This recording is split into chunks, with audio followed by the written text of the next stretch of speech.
В краят на 2013 година, посредством технологията облицовка с твърдяване на място, са рехабилитирани над 3000 метра от главен водопровод на град Шумен. Трасето на съоръжението преминава от югоизточната част на Шумен през града. Водопровода е от стомана и е с диаметри от 540 до 920 мм. Изграден е преди повече от 50 години, поради което вече е силно корозирал и с наличие на течове. Това налага неговата рехабилитация, за да се гарантира 24-часово безаварийно водоснабдяване. Налягането в тръбите на 320 метра от съоръжението в района на градската помпена станция е 16 бара. Технологията облицовка с твърдяване на място е структурно решение за безизкопна рехабилитация на водопроводи, но за тръби с толкова високо работно налягане и наличието на дъги от 15 градуса, рехабилитацията трябва да се извърши в вариант Pull Inliner, в отговор на специфичните изисквания на проекта. Метода Pull Inliner представлява инвертиране на една облицовка в друга, вътре в съществуващият амортизиран тръбопровод. Подготовката на двете облицовки се извършва на две различни площадки, съответно от два различни екипа, всеки със своята техника и оборудване. Нека проследим работата по изпълнението на рехабилитацията на първите 160 метра от 320 метровият тръбопровод високо налягане. Първият екип започва работа в ранните часове на деня. Той подготвя основната облицовка. Затова му е необходимо повече технологично време в сравнение с вторият екип. Работната площадка е достатъчно голяма, за да побере 160 метровия ръкав, ролков път, станция за смесване на двукомпонентната смола, мобилна импрегнираща станция и камион, на който е монтирана специално изработената за целта транспортна макара. Двата компонента на смолата се зареждат в станцията, където се смесват. Оттам смолата се изпомпва вътре в облицовката, след което е необходимо да се разпредели по цялата облицовка, за да се импрегнира материала равномерно. Тази облицовка представлява ръкав, съставен от няколко слоя стъклоплат и полиетиленово покритие от външната страна, защитаващо облицовката от външни влияния. Равномерното разпределение на смолата се осигурява от хидравлични импрегниращи валяци. Напоената със смола облицовка постепенно се навива на транспортната макара. 2 часа по-късно започва работа и вторият екип. Той е ангажиран с подготовката на втория ръкав, така наречената калибрираща облицовка. Тя представлява филцов ръкав с полиетиленово покритие.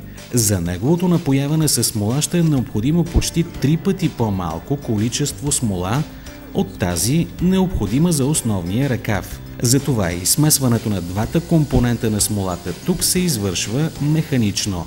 Докато се излива смолата в облицовката, операторът на машината за рехабилитация, в която ще бъде навита облицовката, тества системата. През това време екип 1 продължава щателно да следи импрегнирането на основната облицовка. Тъй като скоростта на втвърдяване на смолата се влияе от температурата, специалистите проверяват температурните стойности на облицовката и смолата в нея. Импрегнирането трябва да става равномерно, защото отделните слоеве не трябва да се разместват. Екипът е добре запознат с особеностите, за които е важно да се следи. Затова, макар бавно, работата върви без проблеми и според очакванията на експертите. Но с напредване на времето температурата на въздуха се повишава, което крие рискове за смолата в облицовката. Професионалистите добре знаят, че не разполагат с излишно време. Те трябва да следят за качественото импрегниране на основната облицовка, но и паралелно с това да синхронизират графика си с втората група. Ако някой от двата екипа изостане или избърза, това би могло да застраши успешното изпълнение на проекта и съответно тоновете облицовка и смола. Операторът на мобилната станция внимава да няма ненапоени с смола участъци, защото там слоевете в облицовката ще останат сухи и това може да компрометира рехабилитацията. Но тези рискове са сведени до минимум, защото екипът е съставен от специалисти с опит. Сред тях са ръководителите на конструкторския и производствения отдели, проектирали и произвели всички съоръжения на обекта, както и консултанти от фирмата, производител на облицовките и смолите. След като цялото необходимо количество смола е налято в калибриращата облицовка, за краят на ръкава се завързва въже, което се навива в инвертиращия барабан на машината за рехабилитация. Постепенно напоената със смола облицовка се изтегля по транспортната лента, като преминава през статични валяци. Въпреки че в сравнение с основната облицовка тази е доста по-тънка и съответно по-лека, и тук екипът непрестанно следи за гладкото протичане на процеса по импрегниране на смолата в облицовката, както и за равномерното навиване на ръкава в инвертиращия барабан. След няколко часа импрегниране на основната облицовка, екип 1 е готов с цялата дължина и подготвя края на ръкава. Напоената със смола облицовка е навита на макара, монтирана на камион. Предстои нейното транспортиране до обекта, където ще се извърши същинската рехабилитация на първите 160 метра от 320 метровия водопровод с високо налягане от 16 бара. Но преди това екипът ще се сблъска с поредното предизвикателство – транспортирането на тежката облицовка до работния обект. Въпреки близостта на работната площадка до строителния обект, камионът с облицовката ще трябва да премине през тесен извънградски път, мост, силно натоварен главен път на град Шумен и най-накрая да маневрира в калната почва в района на градската помпена станция, където е тръбопроводът за рехабилитация. Както се очакваше, и специалистите от екип 2 са готови с импрегнирането на втората облицовка. Тя е вече навита вътре в барабана в машината за инвертиране и остава само фиксирането на края на ръкава и фланеца. След като камионът с основната облицовка е преодолял тежкото трасе, вече се насочва към работния обект. Макарата с основният ръкав са вече позиционирани и предстои поставянето на облицовката на ролковия път, монтиран пред отвора на тръбопровода и насочването й вътре в него. Слънцето отдавна вече е изгряло и екипът по монтажа на облицовката добре знаят, че това крие рискове за смолата. Тук отново успехът на операцията зависи от професионализмът на работния екип. Специално приспособление помага на работниците да поддържат плавно вмъкване на ръкава в водопровода. Важно е облицовката да не се нагъва, за да не се разместят пластовете от стъклопласт вътре в нея.